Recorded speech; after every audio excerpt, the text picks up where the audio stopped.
think everybody knows Gus from Hyrox. I'll try and be as short as possible. So my name is actually Gustavo. I'm from Brazil. I have lived, I lived in the UK for about 10 years. And a lot of you probably would know me from the CrossFit scenario. For those who know me before Hyrox, I used to run this gym called WIT Training down in St. Paul's in central London. I'm a sports scientist, I think that's how you say it here, right? Yeah, I've studied sports science. Before I used to play football all my life, and then as I got into uni, to then also try and specialize in sports science to work again with performance. As I couldn't make as a footballer, I wanted to work with high performance. But then I got pulled into fitness, some of the bodybuilding. I started with more like the bodybuilding side and worked with performance as well, training some athletes. And then I got completely pulled into fitness, which led me into CrossFit. Yeah, then from owning my own box in Rio to come to London, having my own box, CrossFit gym with the WIT guys. And that's where I started with Hyrox, when they came to the UK to launch the UK, and then they used WIT as the shop to stock the branding, the clothing. So you've been in it from the very beginning of the UK, from the very beginning. Yeah. And the first gym tour, the first ever gym takeover was at WIT, which I run with them. Yeah. And then from there, they just, oh, you actually do this, okay. Would you like to come and join our MC? We're looking for an MC. Right. I said, why not? That was one of the things I was going to ask you, is how you actually got to be an MC. And I had never done this before, so this is not my job. I'm a coach. Yeah. By degree, I've been working as a coach for 17 years. This is all I do, and I know, and I can say I'm good at. Yeah. MC was more for the energy side, being in front of a group of classes. Here in London, not as much, but my gym in Brazil, we would run daily classes for 60 plus people. We had a massive gym. Saturdays would be like 90 people. We would do like 4 coaches. It was massive. We closed the gym loads there. Of energy, loads of... The energy had to be there, right? Yeah. Like that was that's me, Coach Gus, my character, Coach Gus. Gustavo is one person, Coach Gus is another person. Coach Gus is never tired, is never stressed, has no problem. He's always there for you, to bring the energy. Yeah. And I think that's what most people know you as and see you as. So you were with WIT. Are you still involved with WIT now? No. So WIT kind of like finished all they had some problems with, we had some problems with the landlord, and then as the contract expired, we closed the gym. Yeah. And then now they had just relaunched. I don't know if you've seen, they just relaunched. And then I've moved out of that, and I've invested in my own business, which I started in Brazil, and now 3 years ago, and now I'm starting to bring it out of Brazil. Right, tell us more about that. So yeah, that's more like because of all the experience I have had running gyms, working with people, working in the market, working with brands, athletes. So I had this full spectrum of the fitness market as it is in all the angles. And I thought back like 4 years ago, it was something special. Yeah. Not everyone has the chance to do all of that. So I thought I wanted to do my own thing. And having a gym is something that I don't know if you have your own. Do you have your own gym? Yeah. So you know that how much headache it can be dealing with people. It's a really hard job, and having just one gym, you cannot really make as much money in terms of like career-wise. Yes, you can get a nice life, you can do what you love, but if you really want to do something like a legacy, or you want to do something big, you have to have multiple gyms. Yeah. Right. So I started like a franchise model where I created the concept, because I didn't want to, I've done it for so long now, it's really time consuming, as you know really well, but I knew I had a lot to share with people and help people do for those who really want to have their gym. Yeah, well, so you've got that passion for fitness and health and helping others. And all the experience, the knowledge, so I thought I'll create a concept and then I'll help people like you who wants to have your gym. Yeah. Let's do it together. I'll come, I'll have like the full concept, the branding, the marketing, the methodology, the coaching, training and mentorship, everything, the marketing, everything, the operational system. So they're getting the full package when they come in. And but then that evolved into to have that physical. We need to have a really nice tech side to support as much as possible that. So we have our own system and app and everything. And because now we have that, we start to take that experience outside. So we have the brand is called Brook, which is a mix of BR and UK, Brazil and UK. So we have Brook now as a Brook experience. So now we take that experience that we do physical in the gym, we take to outside as well. And then in events, retreats, like loads of like corporate hospitality, hotels and so on. And also digital, because now we have the platform to support the gyms. We also have that now platform to then offer that experience limitless. Worldwide, so you're just getting bigger and bigger and bigger. Yeah, so now we started an operation in Abu Dhabi. I'll be in Abu Dhabi in a couple of weeks running some really cool events and talking to some hotels, some companies. It's kind of like a Uber of fitness. So if you know, we are like a fitness and wellness solution. If you need fitness and wellness and you're not the guy to offer yourself, you can have me now come in and offer it for you, with you. Either for you or with you, B2B or B2C, however you want to do it. So that's my passion, that's my full time. But Hyrox is the bigger part of me right now because it's booming, it's everywhere. And so yeah, I'm kind of like split between those two worlds now. Do you still do online coaching with people as well? So I've stopped doing actually PT one-to-one a long time ago. Yeah. I thought, yes, I really enjoy it. Having the direct impact in changing someone's life, like me, like directly doing that. But then I thought, yes, that's really cool, but like a lot of other people could also do that as well as I would do. And then I thought, how could I impact more people with that same hour? And so ever since I went a bit more into, I started with my own gym in Rio and I stopped, I had a bit of PT, but then I stopped that. And online, everyone keeps like, you should do it online, because I'm really passionate about programming. My first experience into fitness, I worked in this gym, and back in Brazil, back in the days actually, I think everywhere, used to have instructors where the gym instructor used to program for everyone in the gym and look after everyone. So I would have like proper 20 like sheets in my hands, like helping everyone. So I was like early 20s, my first job, and I used to program for 150 people every month. For all different ages, different goals, different limitations, different problems, and I had to study everyone in order to program for them. So programming is something that I'm passionate about, but also very specific about, because I've studied it, the science of it, I've studied, and I had the experience of the day-to-day, work with many different levels and people. So for me to do it online, I've always been quite hesitant, because for you to do something generic is really tricky. Because then for you to do something good and something I think people have to understand when they're buying a set 8-week plan or something, it is generic. There'll be tweaks you can put in it where they can adjust things, but that's very, very different to one-to-one coaching when somebody's doing something exactly for you. I think there's different levels for different people that they want and need. It's more about like understanding that difference and knowing what you're buying. Definitely. Right? Don't buy the generic expecting like a bespoke. So I never done something online because I was always scared that I would launch it. It's a full-time job because I would be very specific about it and then I wouldn't be able to keep up with it.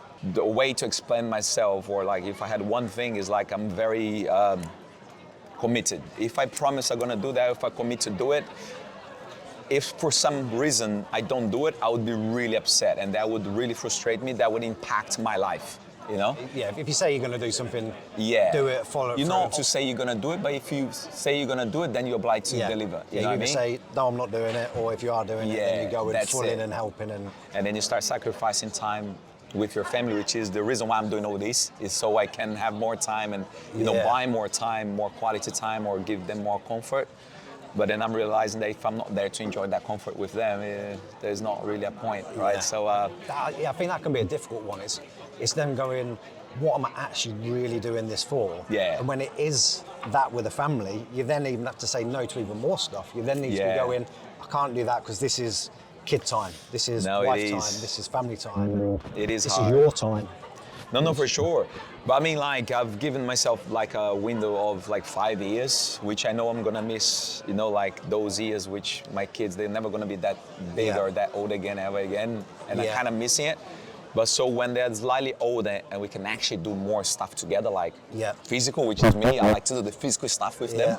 I'll be then hopefully on a more, You'll have I'll have some more passive income, so then I can enjoy that without worrying about the bills and all that, which will never stop coming. How many Hyrox events have you done? Well, actually, I only officially done one. It's not that I don't want or don't like or anything like that. The main reason why is because I'm working in the UK, I work in all the UK events. Now I'm doing also some in the European events. And I'm traveling a lot with those things. And I don't race, work and race in the same weekend because I wouldn't be able to do neither of those two things 100%. And if I'm here, I want to do it 100%, right? And so you're not based in the UK, are you? So you're traveling. Yeah, right now I'm not. And last year I moved to Portugal, so I'm traveling even more now because I have to travel every time. And and I can't justify traveling just to race right now with all these things going on. Yeah. But I have raced twice before, like on a Friday night, once everything's done, just me and Faz, and then by myself. But the thing is, I have been competing really high-level CrossFit since 2014. Okay. I competed really high level, like making it to regionals and things like that, and training twice a day, you know. And so I've competed a lot already. So it's not like, oh, I compete because it's fun. Like for me, it's not fun compete because I've done it already. High level as well. Yeah, so if you're going to compete again, you want to be at a high level. Well, the thing is, because I've done that, and those who know me from that time also has the expectation, that bothers me a little bit. I want to do it just for fun, but then people would be talking too much shit. Who cares? I don't care, you know what I mean? Like, but the only reason why I haven't is because I actually don't have the time right now. Yeah.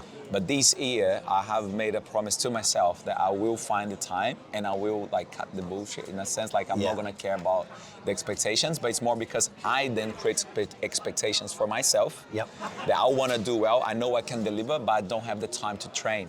Yeah. Will I deliver what I could? Will I actually enjoy it? Will I hurt myself doing it? Because I will push. And because I'm used to the pain, I can push until I actually break. This is something that not many people know how to do. I think in the world of Hyrox, it's you got your athletes who want to get better fast. And faster and faster and faster and faster, and then it ends up being every session becomes a hard session. Yeah. There's no rest days, there's no lower level training, and we break. I think that it's that recovery aspect that's missing so much. And if you're then traveling, training, working, you're all over the world, trying to get the balance of everything. So it's really hard. It's hard enough when you're not doing all the traveling. Yeah, it's hard enough when you haven't got a family, let alone when you've got so many other commitments and you're trying to grow a business and you're doing this. It is hard. But I may have just agreed with Faisal to race soon. Okay. I'm not gonna release the dates or say because I may change my mind. No, I don't think I will. I will commit. But yeah, so I'm really excited actually because I have something in the oven to launch really soon, which is a training program online, and that is especially as soon as I get it out, I want to be more involved. So then people also relate me to that side, more competitive side as well, and it's easy to create content as well to put out, and I want to test my stuff as well. When are you hoping this is going to launch? It was meant to launch last year. Okay. I'm doing it in partnership with Chris Hinshaw, which is a legend of endurance and training CrossFit and CrossFit. Well, he trained every single champion in CrossFit ever, like from Jason Kalipa, Matt Fraser, Rich Froning, and all the girls as well. I think he's a legend. He's done some of the level Hyrox 1 education. Yeah, he's the ancient guru for the level 1, and so we're gonna collab. So he's gonna do all the more like the running side and the more the machines and some of the conditioning pieces.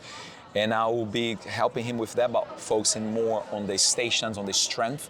People don't realize it's a strength and conditioning sport, right? It's like any other sport, strength and conditioning. However, here you have the specificities of the Hyrox stations, but it's a hybrid in a sense of just like CrossFit, that you cannot be specialized in anything. You have to be a good runner, but you have to be way-rounded around all the other stimulus, let's say like that, all the other areas. So are the programs you're doing only going to be for Hyrox, or are they going to be for the To start broader with, market? will be just Hyrox focused. Yeah. And Chris, now I'm sharing the load with a really good coach that I really trust, that has also not only done it personally like I have, but also he follows this, he studies a lot, he tests a lot, he follows the science. Yeah. So I didn't want to do something, oh yeah, I did it, it worked, here you go. No. It will work because it's science. Like, I've tested it, I've done it, and it's, it's backed by science. Like, do it. You know what I mean? Like, so we're really excited to launch it. Where should people look? Gus Vaz Tostes. Yeah. Okay, so a little bit on your emceeing and hyping. So Yeah, let's do it. You must have seen everything. So let's start with, is there any particular, like an emotional end to somebody's race where, anything like that where you've gone, okay, like a touching moment from it? Today, I might even cry saying that. Today, because I know the guy, so JP, he's a really good PT. I've known him for a few years now. He used to come to my gym to WIT, and he has his own gym as well, but he used to work before in the city, come to us, and then now he left that, opened his own gym, he's doing it really well, and he's a really fit guy. And 2 years ago, he made it to the Worlds, and then his son, 16 years old now, but his son back then, he decided that he wanted to invest into Hyrox as well, so he's been training his son. Yeah. And then today, he got a really good PB. He raced today, 16 years old. I think he's even up on Hyrox page. Okay. And he beat his PB by 5 minutes. He beat JP's PB by 2 minutes. Right. Okay. And then when I looked, I was behind the scenes. I was grabbing water. And then as I looked down, JP was just like head down, crying on his wife's shoulders. It's nice, like he's just proud of his son and the work he's put in, and he, he's just really nice. Yeah. Good father and son moment. And if you're a father as well, Yeah. you know how much that means. Yeah. How much you wish well for your son, for your kids, and that they So as a father, experience it. you can really relate to that. And For sure. And so many moments like that, I think, because I am a father now, I think those are the main things that make me get emotional. Whenever you have like families, crossing the finish line and all these things, and that's really nice. Okay. I think that's Hyrox, right? Gives the opportunity for normal people, normal families, get together, experience the experience. So those are really special moments that I always like to see. So obviously for you, for that to be emotional for you, that's obviously touching something that you're thinking you really want with your family. I cannot wait. Yeah. I cannot wait to be my turn. Yeah. You see loads of dads and daughters, like couples or parents and kids running together on the mixed doubles, on the doubles in general. And that's so nice. So kids in training already then? Yeah, we've been now, my 8 months, he's been focusing now on core, lots of planks, hollows, and sleeping. And nutrition. So we're doing the basics, right? With the basics. Sleep on the no tiptoes, just to strengthen the feet. Yeah. Yeah, the older one is nearly 5 now. She's like, every time we're playing, I'm always challenging her. I doubt you can hop on one leg up to there. She's like, I doubt you can. And it's, right, that's it. I was like, there you go, unilateral work, you know what I mean? Yeah.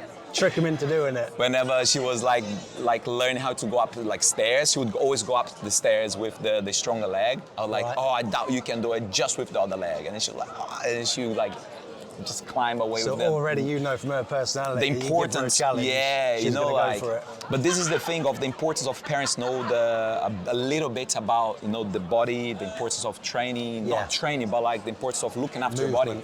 Yeah. Because if you see your kid doing something compensating on one side for like all his childhood, that person will clearly have problem when it gets to an adult life. Yeah. Right? Or if you see the feet like that.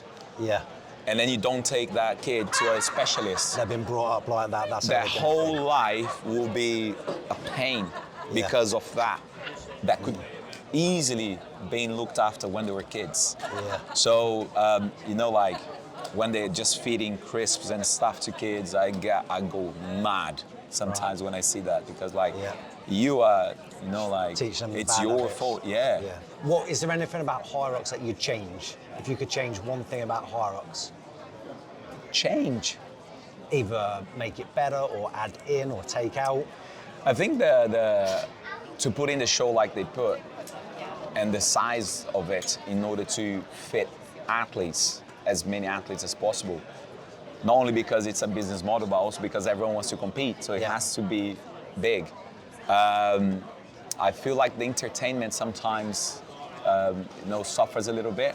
Yeah. Like there's not as much for you to do, right? Yeah. As you come in, you can only watch people doing it, but there's nowhere like, yes, this is cool, but like a festival, loads of cool things for you to do, for kids to get distracted so families can go and, like more as a festival. We didn't come up with festival, we said that earlier. It was like, it's great when you've got somebody to watch, but if you're here for the weekend and after a bit it's like, long, okay, but you're right. If you came in here, for example, and there's some music on or something a bit more to it, so you've got energy in here, you've got energy, your energy in there.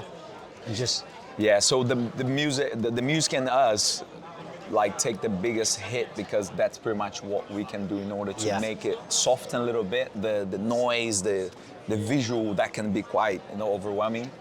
Are you exhausted by the end of the day? Absolutely exhausted, mentally and physically. Yeah, and the problem is I do struggle sometimes to sleep because my brain is so switched on. Yeah. And the noise, like sometimes you go to bed and you can hear like boo boo in your head. And then you're going again the following day. Yeah, and then you have like, you don't really sleep well and spending like 12, 15 hours on your feet straight standing, having to smile, having to be nice to everyone, having to be, bring the energy. Yeah. No one cares if you're tired, if you're stressed, you just gotta deliver. Yeah. Obviously that's a very, it's tiring. You do long days as well, don't you? Yeah, we do long days. It's nice to be there, we wanna be there, but at some point the body will give up. Yeah. So, I bet when you're on that plane you just go, oof. Oh no, shut down completely every time. Take a while to recover after an event. Sometimes longer, like the 3 days event are hard, obviously, because it's more hours on the feet. But sometimes depends on the flow. Some days just more things happen. Yeah. Sometimes when you have a whole day of like men open, the whole day, same category. Yeah. And the boys are really hard. They don't give back energy. The girls are beautiful, they run and they jump and they kiss and they cry, the mixed doubles, but then the boys are just like, What I'm taking from this is, when I finish my next race, I need to be, where you going? Celebrate. No one cares if you didn't get 10 minutes more than your time, just celebrating you finished it, you're not injured, you're alive. It's a privilege. Pleasure. Thank you very great, much. keep smashing it.